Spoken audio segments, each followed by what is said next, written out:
नमस्कार मित्रांनो, माझं नाव आहे वेदांग आणि मी तुमचं स्वागत करतो वेदांग गार्डनर यूट्यूब चॅनलमध्ये। आजच्या व्हिडिओमध्ये मी तुम्हाला सांगणार आहे की बिना खत टाकता तुम्ही तुमच्या झाडाला कसं हिरवं ठेवू शकता।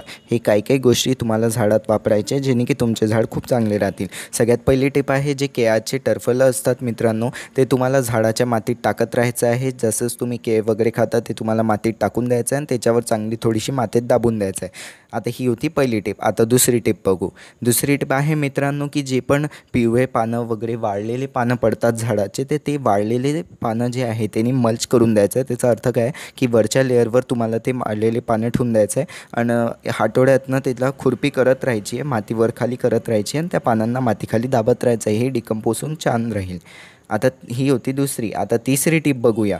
तिसरी टिप आहे मित्रांनो की जी आपण पूजे वगैरेमध्ये वापरतो, जसं अंगारा वगैरे, तर त्याची राख उडून जाते, तर ती आपल्या राख झाडात टाकायची आहे। वूड ॲश वगैरे म्हणू शकता, तर ती ॲश आपल्याला झाडात वापरायची आहे। फार छान असते, पोटॅशियम वगैरे झाडाला प्रोव्हाइड करते, तर हे पण एक खतासारखंच काम करते, तर ती ॲश पण तुम्हाला टाकायला पाहिजे। आणि दुसरं आहे की नीमखल्ली पण तुम्हाला झाडात वापरायला पाहिजे। नीमखल्लीवर व्हिडिओ टाकलेला आहे, तो पाहू शकता। तर ते नीमखल्ली वापरलं तरी ते सगळ्या खतांचं काम करेल आणि फंजीसाईडसारखंही राहील, झाडाला फंगस वगैरेही त्यांनी काही लागणार नाही।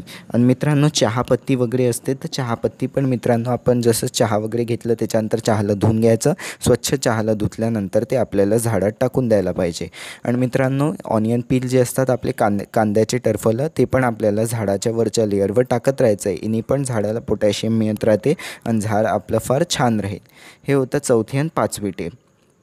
अजून मित्रांनो, हे सगळं ॲड करत राहायचं आहे आपल्याला। फक्त एक काळजी घ्याल की जे बाकीचे भाज्या वगैरे असतात ते आपल्याला डायरेक्टली याच्यात नाही टाकायचं, त्याचं आपल्याला खतच तयार करायचं असते। तर त्याच्यासाठी कंपोस्टिंग केल्या जाते। तर हे खत घरी कसं बनवलं जाते, किचन वेस्ट कंपोस्ट याला म्हणतात मित्रांनो, तर त्याचा व्हिडिओ चॅनलवर मी टाकलेला आहे, तर त्या व्हिडिओला नक्की पाहाल।